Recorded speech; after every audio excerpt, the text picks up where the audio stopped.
Look at that. Look at that. Look at that. All right, I'm back. All right, today I'm going to show y'all how to make a Caribbean stewed beef. What I have here is about 3 pounds of stewed beef.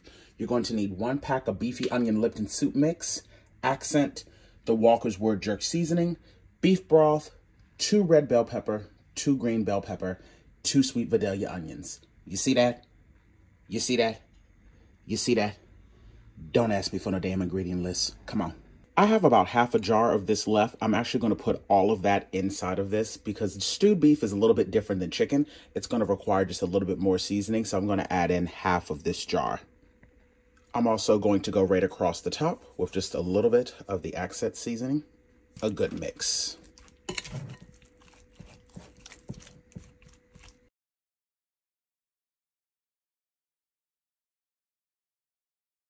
While your meat is marinating in the fridge, go ahead and prep your vegetables so that you can get that out of the way. I've broken down both of the red bell pepper, the green bell pepper, and the white Vidalia onion. Now, of course, this might seem like a lot, but just keep in mind that I am cooking a little over 3 pounds worth of meat.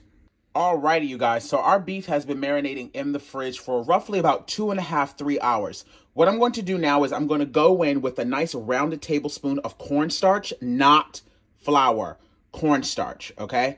Cornstarch. Don't use flour. And with clean hands, I'm now going to go in and I'm going to give this a good mix. This is going to allow these to crisp up a little bit, but I just don't want to use flour because to me, the flour makes it a little bit too gummy and ain't nobody got time for that. So this is all we're trying to do here. Just cover it up with a little bit of that cornstarch. And then I'm going to brown these off inside of the Dutch oven pan that we're also going to be putting inside of the oven as well. So just like that, that's all you need. No more, no less. I've gone and I've added in about 2 to 3 tablespoons of olive oil. And now I'm going to go in and I'm going to add in some of our cuts of beef. You don't want to overcrowd this because you do want it to kind of crisp up just a little bit and you don't want it to steam. So definitely take your time with this and do it in parts so that way there'll still be some space. You're not trying to fully cook it. You're just simply trying to just get a little bit of coloring on it. Alrighty, you guys. So I've allowed these to cook for roughly about 1 to 2 minutes. Again, our goal right now is to not fully cook these. It's just simply to get some browning on it.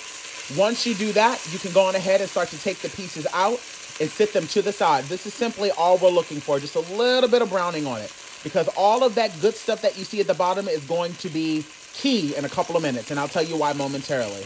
Now that we've gotten all of our beef out, we're left with this. All of that right there you see, that's the good stuff, honey. That ain't burnt. Because what's about to happen is when we add in all of these veggies, the water from this is going to lift all of that up and it's going to create seasoning. Now, just so you know, let me put these in first. If you are a person that really loves the texture of crunchy vegetables, if I were you, reserve half of these vegetables so that once you're at the last half hour of the cooking process, you can add it in so that you'll still have a little bit of crunch. I personally don't prefer that, so that's why I add in all of mine. I'm going to mix these around, and again, all of the water coming out of these veggies are going to lift up all of that browning from the bottom, and then it's going to be a nice clean bottom, and then we'll go on ahead and start to add in the broth. And I just want to show you this. Remember all that stuff that was burnt at the bottom? Look at how clean the bottom of this pan is now. Look how it's all coming right up. That's what I'm talking about, y'all. Sometimes you just got to trust the process. Understand that all that stuff that was at the bottom of that, that's doing nothing but creating flavor. And if you turn the temperature down while all the liquid is coming out of your vegetables, all of that stuff at the bottom is now come up and it's now coating your veggies. So now that we've gotten it to this phase and everything's come off the bottom, that's our sign that we can go on ahead and add our meat back to the pot. I've now went ahead and turned the heat off. I'm going to go on ahead and add in all of that delicious meat. My God. And I'm going to go on ahead and give this a good old mix around. Jesus. Yeah. Hoye! Hoye! Hoye! My God, on today. And this ain't even done yet. I'm now going to add in our pack of the onion mix. 32 ounces of beef broth. Pour all of that in there. Just like so. Give this a good mix. And just to be sure that I have enough liquid in this, I'm going to add in just enough water to make sure that it is fully covered. But give it a good mix first. And like I said, I'm going to add in just enough water to make sure that it is fully covered. Now I'm going to place the lid on this, put it in the oven, which has been preheated to 350 degrees, and I'm going to let it go for roughly about 2 hours or so. I'll let you guys know exactly what the final time was. In a separate bowl, I'm going to add a nice rounded tablespoon of cornstarch, and I'm going to add in just a few tablespoons of liquid to this. And just give this a good mix. This is going to help thicken up the liquid that's inside of the pot in the oven right now. All right, so just to give you guys a rundown of what's been going on, this has been cooking in the oven with the top on at 350 degrees for 2 hours. At the 2 hour mark, I removed the lid, increased the temperature to 400 for an additional hour. There's only 30 minutes left of that hour, so I'm now gonna go on ahead and add in the cornstarch slurry so that we can now thicken this up so that we can have a nice gravy. I'm gonna give that a nice little mix now. You can add more, you can add less, it's completely up to you, but my God, look at that. Look at that. This is going to thicken up beautifully. The meat is super, super tender. It's pretty much falling apart, but I'm going to allow it to go for this last 30 minutes, and then we're going to serve this over some rice. And just like that, my God, on today. Look at this. When I tell you the jerk seasoning is so prominent, it just smells absolutely heavenly. And if you want yours thicker than this, just add in a little bit more cornstarch. But this is the perfect thickness for me. This is how I want it. Keyword, how I want it. My God. Let's plate it up, shall we?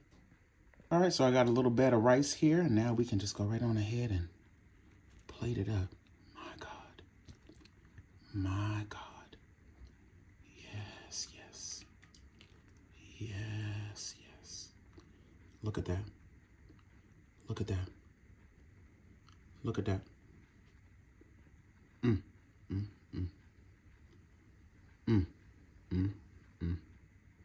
Enjoy. I know y'all want me to try it. Look at that. My God.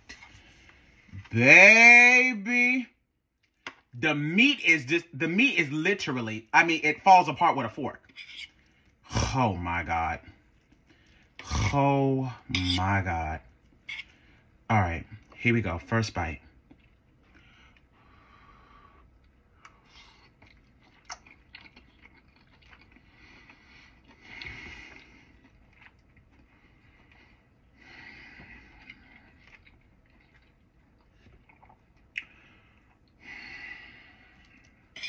Bruh. It is phenomenal.